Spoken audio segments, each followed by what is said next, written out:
my new collection bag. Christian Dior yan, guys. And this is all original. Charos! Wow! At nandito ngayon tayo sa isang shop ng mga branded or premium bags. Ayan, guys, nakikita niyo na po ngayon ang mga LV na bags. So, very cute. I love this kind of bags, guys. So, dito, ayan, nakikita niyo may Dior, may Fendi, may LV. So guys, I love all the bags and this is my favorite bags all the way. Ayan, so may mga shoes din sila. Napakarami nila guys, iba't ibang klase ng bag ng mga brand. Michael Kors, white and black and brown. Tapos may Coach.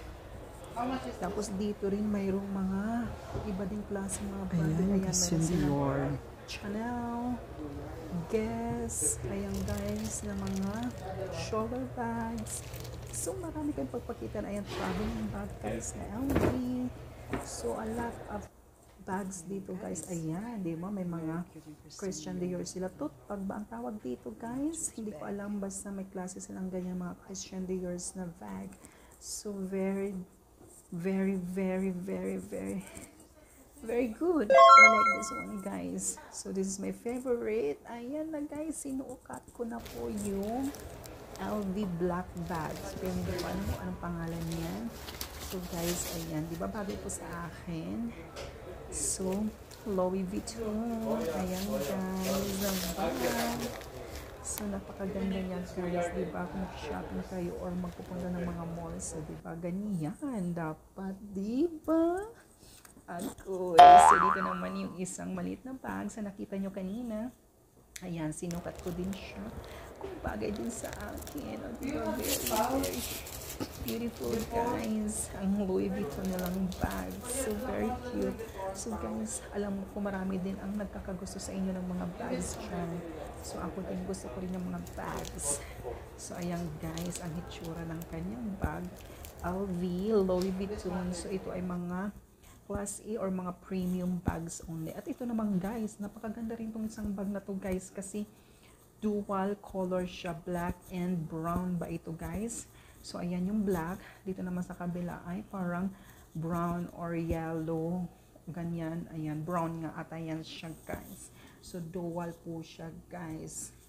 Kahit anggulo, sa ang anggulo isuot nyo guys, bagay na bagay yan sa inyo. Ayan, diba? Very beautiful guys. Napapansin ko talaga guys na mga branded talaga ang kanilang mga ano dito, mga items, lalo na yung mga bags. At dito naman yung mga belt nila guys. So marami din silang mga branded na belt. Premium quality din ata ito or class A, basta mga ganun siya guys. Ayun, may mga Fendi, may LV, may Coach, may Guess, may Dior, may City. Basta marami sila guys na mga branded items dito. So pagdating naman dito guys, ayan, nakita nyo naman, di ba nasira yung aking phone. Niya ay yung protector sa kanyang screen. So pinalitan ko na siya para hindi na siya masira at mabasag. Mahirap po siya kasi guys, mapindot pag hindi siya pinalitan ng bago. So ayan guys, nagpabili ako. Hindi nagpabili ako, ay bumili ng panibagong tempered glass. So ayan guys, ipapakita ko sa inyo kung paano niya gawin ang paglagay ng tempered glass na para malinis siya, makinis, wala po siyang bubbles. So kailangan ganyan po siya guys, linisan maigi, punasan ng punasan para hindi na siya madumi. Char! So, ayan guys, itong phone ko pala ay Huawei Y5. So, lumang-luma na po ito. Baka naman, Huawei. So, ayan. Yan po yung aking phone na inaalaga-alagaan ko guys. Kasi matagal na itong phone sa akin. So, ayan. Pinagtsatsagaan ko na lang ang phone na yan. So, ayan. Dito gusto pa niya ipakita sa akin yung mini mic. Gusto niyang bilhin ko raw yung kanyang panindang mini mic. So I said na meron na akong mic doon sa bahay at speaker na malaki na ginagamit. Sabi ko sa tendero na yan na Bangladesh. So guys, ayan, inumpisan niya ng lagyan. So kinuha niya uli, I said naman na Alam ko na yan, di ko na yan kailangan ng mic, na mini mic speak. So ayan guys, pinupunasan muna niya ng with wipes ang screen ng mobile. So ang sabi niya pala dito ay wag daw ipakita yung kanyang tiyan. Malaki daw yung kanyang tiyan. Sabi ko naman, hindi naman yung tiyan mo. Yung phone ang pinapakita ko. Ayan, agoy. So ayan pala yung tempered glass. Hinahawakan niya na sa kaliwang kamay niya. So, umpisa niya na pong lagyan dito. So, dalawang covered po yan. Bali, yung pinakamatigas lang po na tempered glass ang ilalagay sa screen ng phone. Ganyan po siyang gumawa, guys. Tingnan niyo maigi para alam niyo na sa susunod kung paano ilagay na hindi siya magkakaroon ng bubbles. So, ayan, diba guys? Nakikita niyo yung line na white papunta sa taas. Ayan po dapat ang paglagay ng tempered glass. So, diba? Ayan, finished product. He said, hi, hello. Diba? Ang cute ni Kuya Bangladesh. Ang sabi niya kasi, bumisita kayo dito sa kanilang shop sa loob ng Villaggio Mall.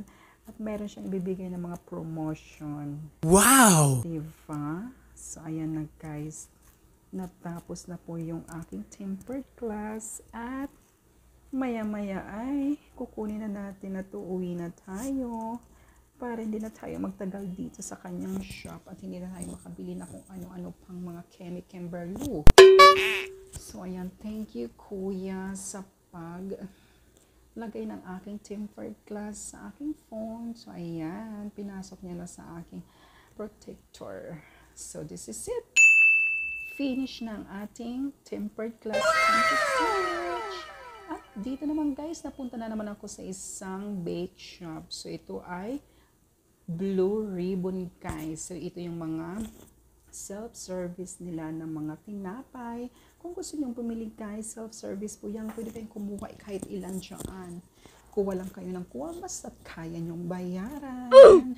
At ito yung kanilang mga cakes. Ayan, sa mga nagba-birthday dyan, sa may mga celebration. Ayan po yung cakes nila. Thank you!